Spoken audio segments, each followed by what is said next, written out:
Perkenalkan, kami dari kelompok 1 yang beranggotakan saya sendiri Zaki Maulana Ibrahim Hidayatullah dengan NIM 103 dan rekan-rekan saya yaitu Kara Krisna dengan NIM 094, Ahmad Nurul Rauf dengan NIM 095 dan Rintonius Togatorop dengan NIM 101.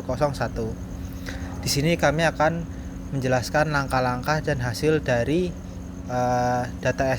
data menggunakan SPSS mengenai uji dites hipotesis berkolaborasi. Di sini saya akan menjelaskan langkah-langkah penggunaan program IPM SPSS dengan statistik dites untuk pengujian hipotesis komparatif berkorelasi. Yang pertama, buka aplikasi IPM SPSS, kemudian pilih menu variable view ini, lalu ubah baris pertama dan kedua. Baris pertama tulis pretest dan baris kedua tulis posttest. Lalu bagian kolom desimal pilih untuk kedua barisnya 0. Selanjutnya kolom label pilih baris pertama pretest dan baris kedua posttest. Selanjutnya bagian values pilih baris pertama non dan kedua non juga. Kemudian kolom align pilih bagian center untuk kedua barisnya. Dan yang terakhir bagian measure pilih bagian ordinal untuk kedua baris juga. Lalu klik data view, kemudian masukkan data-data yang ada dalam tabel 6.3 di halaman 123.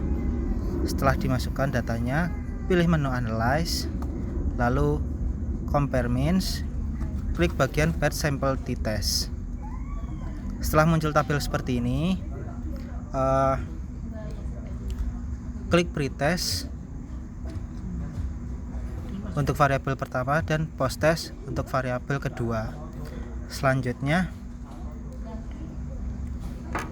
klik option dan bagian confidence interval percentage pilih 95% dan missing values-nya exclude cases analyzed by analysis. Lalu continue dan ini pilih OK. Akan keluar hasilnya seperti ini. Dan data t-test pun sudah siap. Kita menggunakan compare means dan pilih per sample t-test itu dikarenakan data kita ini berkorelasi, yaitu saling berhubungan antara data 1 dan data 2. Kalau misalnya tidak berhubungan, itu pilih yang independent sample t-test. Jadi untuk dari data yang kami peroleh, paired sample t-test di bagian SIG2 Thailand dapat disimpulkan bahwa data tidak berdistribusi secara normal karena data yang diperoleh 0,00, di mana syarat kriteria minimal pengujian uji normalitas berada di lebih dari 0,05. Dan untuk selanjutnya, untuk korelasi dua sampel, hasil dari korelasi antara kedua sampel, pres dan post-test, didapatkan 0,00 dikarenakan syarat minimum korelasi kurang dari 0,05 sehingga terdapat hubungan antara pres-test dan post-test. Untuk selanjutnya, untuk hasil H0 dan HA. Untuk HA0 sendiri terdapat perbedaan nilai produktivitas kerja pegawai antara sebelum dan sesudah mendapat kendaraan dinas. Dan yang kedua, untuk HA-nya terdapat perbedaan nilai produktivitas kerja pegawai antara sebelum dan sesudah mendapat kendaraan dinas.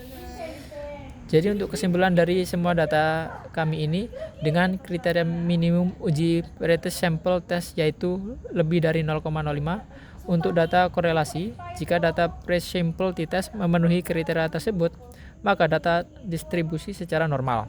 Serta kriteria korelasi dua sampel berada di angka kurang dari 0,05. Dengan begitu, terdapat hubungan antara data pre-test dan post-test.